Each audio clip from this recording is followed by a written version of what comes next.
வணக்கம். இன்று நாம் உலகத்தையே உலுக்கிக் கொண்டிருக்கும் ஒரு மிக முக்கியமான புலனாய்வுச் செய்தியை விரிவாக ஆராயப் போகிறோம். மைக்ரோசாஃப்ட் இணை நிறுவனர் பில் கேட்ஸ் மற்றும் ஜெஃப்ரி எப்ஸ்டீன் இடையிலான தொடர்புகள் குறித்த மர்மங்கள் இப்போது ஒவ்வொன்றாக விலகத் தொடங்கியுள்ளன.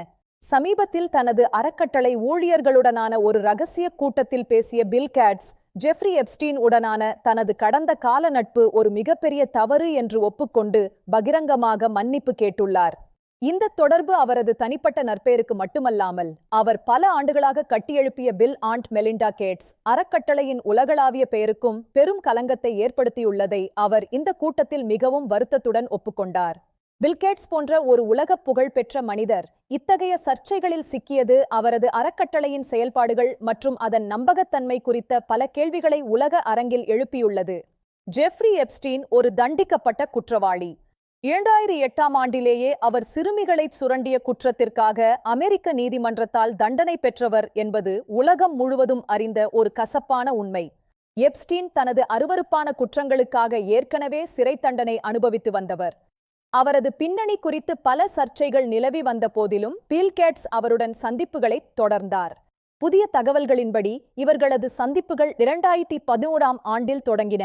எப்ஸ்டீன் தனது முதல் சிறை தண்டனையை முடித்து வெளியே வந்த பிறகுதான் இந்த தொடர்புகள் தீவிரமடைந்தன என்பது இப்போது தெரிய வந்துள்ளது. 2011இல் எப்ஸ்டீனின் நியூயார்க் மாளிகையில் பல மணி நேரம் இந்த சந்திப்புகள் நடந்துள்ளன. பல முக்கிய விவாதங்கள் இந்த சந்திப்புகளின் போது நடைபெற்றதாக ஆவணங்கள் குறிப்பிடுகின்றன. 2014ஆம் ஆண்டு வரை இவர்கள் தொடர்ந்து ரகசியமாக சந்தித்து வந்தனர். பல பொதுவான நண்பர்கள் மற்றும் தொண்டு நிறுவனங்கள் மூலமாக இந்த சந்திப்புகள் திட்டமிட்டு ஒருங்கிணைக்கப்பட்டன.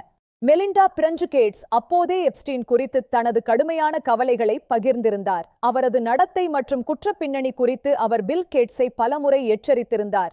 மெலிண்டாவிற்கு எப்ஸ்டீனை பார்த்தவுடனேயே ஒரு கெட்ட எண்ணம் தோன்றியதாக கூறினார். இருப்பினும் பில் கேட்ஸ் அந்த எச்சரிக்கைகளை பொருட்படுத்தாமல் எப்ஸ்டீனை தொடர்ந்து சந்தித்து வந்தார்.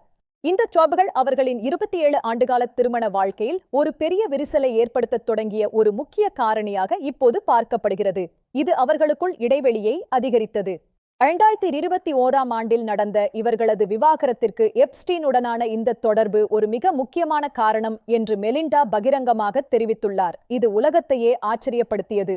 எப்ஸ்டீன் கோப்புகள் இப்போது ஒரு புதிய அதிர்ச்சிகரமான தகவலையும் வெளியிட்டுள்ளன.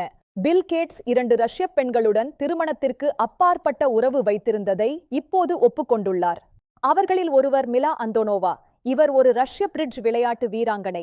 2008ஆம் ஆண்டில் ஒரு பிரிட்ஜ் போட்டி ஒன்றில் பில் கேட்ஸ் இவரை முதலில் சந்தித்துள்ளார்.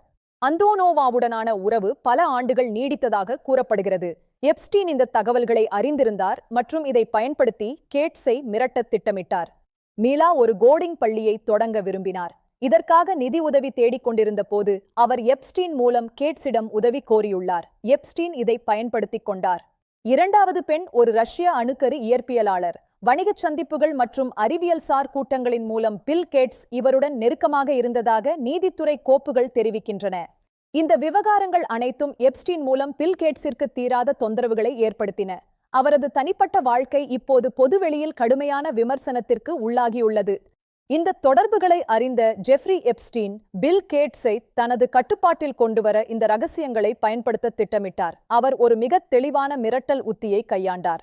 2017ஆம் ஆண்டில் அந்த பெண்களுடனான ரகசியங்களை வெளியிடப் போவதாக கூறி எப்ஸ்டீன் கேட்ஸிற்கு ஒரு மின்னஞ்சல் அனுப்பியுள்ளார். இது ஒரு மறைமுக மிரட்டலாக கருதப்படுகிறது. மற்றவர்களின் பலவீனங்களை பயன்படுத்தி காரியம் சாதிப்பதில் எப்ஸ்டீன் ஒரு கைதேர்ந்தவர். பில் கேட்ஸை தனது கட்டுப்பாட்டில் கொண்டு வந்து மிரட்ட அவர் இந்த திட்டங்களை பல ஆண்டுகளாக வகுத்திருந்தார். மிலாவின் கல்வி கட்டணத்தை எப்ஸ்டீன் செலுத்திவிட்டு பின்னர் அந்த பணத்தை திருப்பித் தருமாறு கேட்ஸிடம் கேட்டுள்ளார். இது ஒரு நிதி ரீதியான அழுத்தத்தை ஏற்படுத்தியது. அமெரிக்க நீதித்துறை இப்போது வெளியிட்டுள்ள ஆவணங்கள் பல ஆண்டுகளாக மறைக்கப்பட்டிருந்த இத்தகைய உண்மைகளை வெளிச்சத்திற்கு கொண்டு வந்துள்ளன. இதில் பல திடுக்கிடும் தகவல்கள் உள்ளன. இந்த ஆவணங்களில் பில் கேட்ஸ் சில பெண்களுடன் இருக்கும் புகைப்படங்கள் இடம்பெற்றுள்ளன. இவை எப்ஸ்டீனின் வேண்டுகோளின் பேரில் எடுக்கப்பட்டவை என்று கேட்ஸ் விளக்கம் அளித்துள்ளார். இந்த புகைப்படங்கள் எப்ஸ்டீனின் உதவியாளர்களுடன் எடுக்கப்பட்டவை என்றும் எவ்வித முறையற்ற செயல்களையும் அவை குறிக்கவில்லை என்றும் கேட்ஸ் தரப்பு வாதிட்டு வருகிறது. இருப்பினும் சர்ச்சை நீடிக்கிறது. பில் கேட்ஸ் எப்ஸ்டீனின் தனியார் தீவிற்கு ஒருமுறை கூட சென்றதில்லை என்று மீண்டும் தனது அறிக்கைகளில் உறுதிபட தெரிவித்துள்ளார். அங்கு நடந்த எதற்கும் தனக்கும் சம்பந்தமில்லை என்கிறார். எப்ஸ்டீன் உடனான சந்திப்புகளில்தான் எவ்வித சட்டவிரோத செயல்களையும் பார்க்கவில்லை என்றும் அதில் ஈடுபடவில்லை என்றும் அவர் உறுதியாக கூறியுள்ளார். அவர் தனது நேர்மையை வலியுறுத்துகிறார். தனது மதிப்பீட்டில் தவறு செய்துவிட்டதாகவும் எப்ஸ்டீன் ஒரு மோசமான நபர் என்பது முன்பே தெரிந்திருக்க வேண்டும் என்றும் அவர் வருந்தினார். இது ஒரு பெரிய படிப்பினை என்றார். இந்த உறவு தனது வாழ்க்கையில் செய்த மிகப்பெரிய தவறுகளில் ஒன்று என்று அவர் மீண்டும் மீண்டும் தனது ஊழியர்களுடனான கூட்டத்தில் கூறினார். அவர் தனது கடந்த காலத்தை மாற்ற விரும்பினார். பில் கேட்ஸ் இப்போது தனது கடந்த கால முடிவுகளை சுயபரிசோதனை செய்து வருகிறார். இது தனது வாழ்க்கையின் ஒரு கசப்பான பாடம் என்றும் இதை மாற்ற முடியாது என்றும் அவர் உணர்கிறார். இந்த சர்ச்சைகள் உலகப் புகழ்பெற்ற கேட்ஸ் அறக்கட்டளையின் எதிர்கால செயல்பாடுகளை பாதிக்குமா என்ற கவலை இப்போது எழுந்துள்ளது. அதன் நற்பெயர் கேள்விக்குறியாகியுள்ளது. இருப்பினும் தனது உலகளாவிய மனிதாபிமான பணிகள் எவ்வித தடங்களும் இன்றி தொடரும் என்று பில் கேட்ஸ் தனது ஊழியர்களுக்கு உறுதியளித்துள்ளார். அறக்கட்டளை தொடர்ந்து இயங்கும். உலகம் முழுவதும் உள்ள சமூக ஆர்வலர்கள் மற்றும் ஊடகங்கள் பில் கேட்ஸை மிக கடுமையாக விமர்சித்து வருகின்றனர். ஒரு செல்வாக்கு மிக்க மனிதர் இவ்வளவு பெரிய தவறு செய்தது எப்படி? சமூக வலைதளங்களில் பில் கேட்ஸ் குறித்த விவாதங்கள் சூடுபிடித்துள்ளன. பலர் அவரது நேர்மையை கேள்வி கேட்கின்றனர். சிலர் அவருக்கு ஆதரவாகவும் பேசுகின்றனர். விவாதம் தொடர்கிறது. இந்த சம்பவம் மற்ற உலகத் தலைவர்களுக்கும் செல்வாக்கு மிக்கவர்களுக்கும் ஒரு பாடமாக அமைந்துள்ளது. யாருடன் தொடர்பு கொள்கிறோம் என்பதில் மிகுந்த கவனம் தேவை என்பதை இது உணர்த்துகிறது.